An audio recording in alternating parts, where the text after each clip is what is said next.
Ta-da! I am Peter Travers, movie critic for Rolling Stone, here to tell you finally about something other than Harry Potter and Transformers Dark of the Moon. It had to be time, but the movie this week is Captain America, the first Avenger. Now Captain America has to take on Harry Potter and try to beat it at the box office.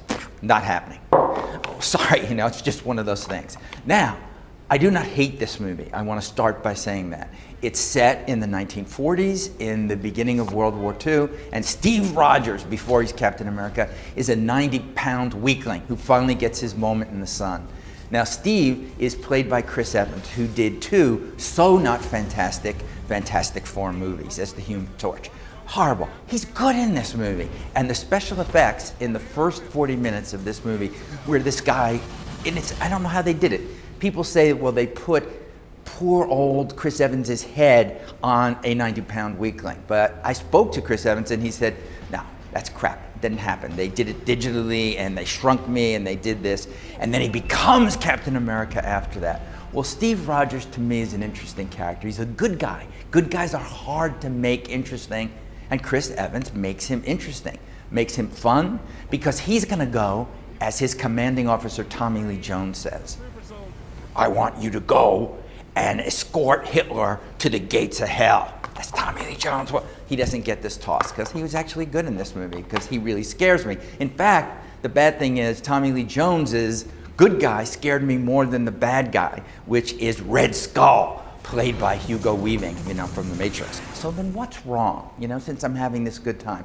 From the middle of the movie where they turn Captain America all buff into a guy that goes on tour for propaganda. People love him. He's a symbol. Doesn't get to fight. That's what he wants to do, is fight and escort Hitler to the gates of hell. Doesn't get to do that. So that's boring. And then the action comes when he decides to go behind enemy lines and save his best friend. And it's standard issue. And I have to blame that on the director, Joe Johnston, who, you remember he did The Rocketeer years ago?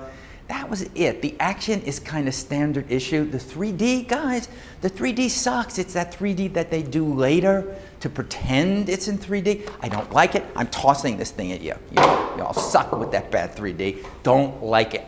So, all right, what's it in the end? Captain America, First Avenger is a lead-in to next summer's The Avengers, where Captain America joins Iron Man, Robert Downey Jr., and Thor, Chris Hemsworth, and the Hulk, who is now morphed from Edward Norton into Mark Ruffalo. I don't understand how any of this happens. Stupid.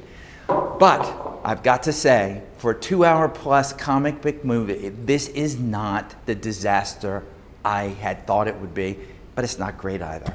And I'm Peter Travers. Captain Peter.